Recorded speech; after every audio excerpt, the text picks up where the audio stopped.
Shalom, selamat pagi saudara-saudaraku, di mana saja kalian berada.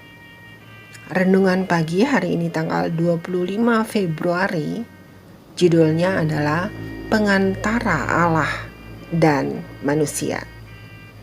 Mari kita berdoa. Bapa yang baik yang bertata dalam kerajaan surga, terima kasih atas hari yang baru di hari pertama. Di minggu bekerja ini kami datang kepadamu Tuhan, memohon pertolongan Tuhan menyertai kami.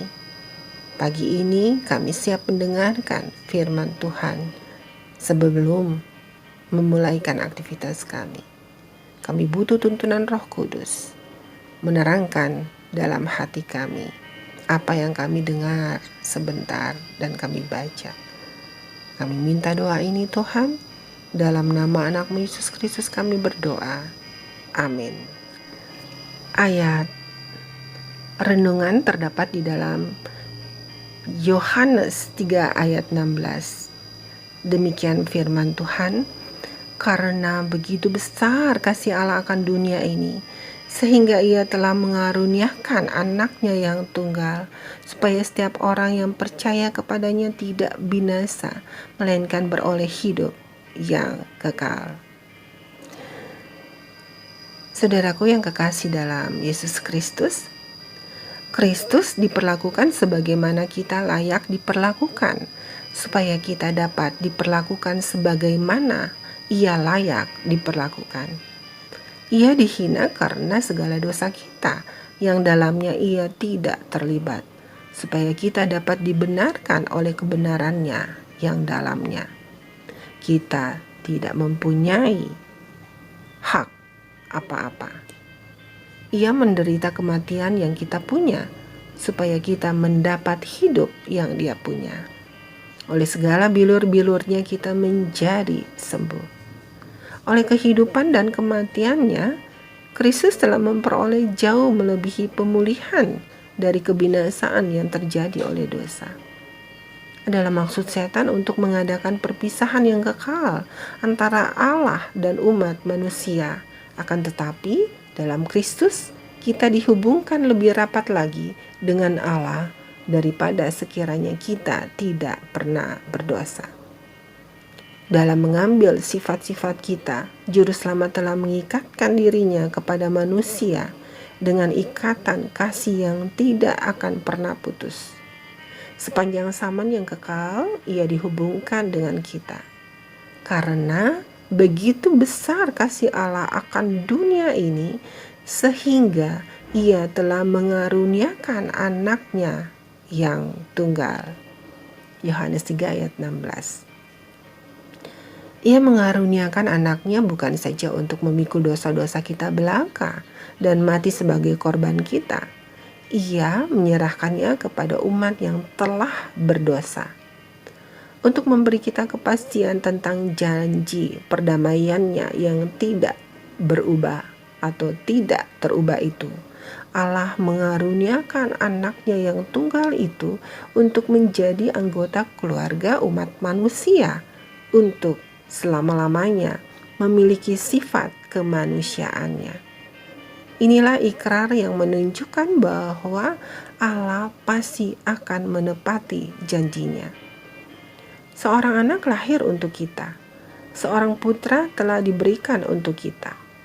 Lambang pemerintahan ada di atas bahunya. Allah telah memakai sifat kemanusiaan dalam diri anaknya, dan telah membawa sifat itu ke langit yang tertinggi. Anak manusia itulah yang juga turut bersemayam di takhta alam semesta. Anak manusia itulah yang namanya akan disebut penasehat ajaib, Allah yang perkasa, Bapa yang kekal, Raja damai. Kita bisa baca di dalam kitab Yesaya 9 ayat 5. Saudaraku, aku ada, itulah pengantara antara Allah dan manusia, yang meletakkan tangannya atas keduanya. Ia yang saleh tanpa salah, tanpa noda, yang terpisah dari orang-orang berdosa. Itulah sebabnya ia tidak malu menyebut mereka saudara. Kita bisa baca di dalam Ibrani 7 ayat 26 dan Ibrani 2 ayat 11. Dalam Kristus, keluarga yang di bumi dan yang di surga dipersatukan. Kristus yang dipermuliakan itu adalah saudara kita. Surga diabadikan dalam manusia, dan manusia dirangkul mesra dalam dada kasih yang tidak terduga. Dalam Alfa dan Omega jilid 5 halaman 20 dan 21. Mari kita renungkan lebih dalam. Meski surga tampak jauh, Yesus telah mengikat saya kepada penghuni surga dengan tali kasih yang tidak dapat diputuskan. Apakah hal pertama yang akan saya lakukan ketika saya bertemu dengan keluarga surgawi saya? Mari kita berdoa. Bapa kami yang di surga, dikuduskanlah namamu, datanglah kerajaanmu, jadilah kehendak-Mu di bumi seperti di sorga. Berikanlah kami pada hari ini makanan kami yang secukupnya, dan ampunilah kami akan kesalahan kami, seperti kami juga mengampuni orang yang bersalah kepada kami. Dan jangan membawa kami ke dalam pencobaan, tetapi lepaskanlah kami daripada yang jahat. Karena Engkaulah yang mempunyai kerajaan dan kuasa dan kemuliaan sampai selama-lamanya. Amin.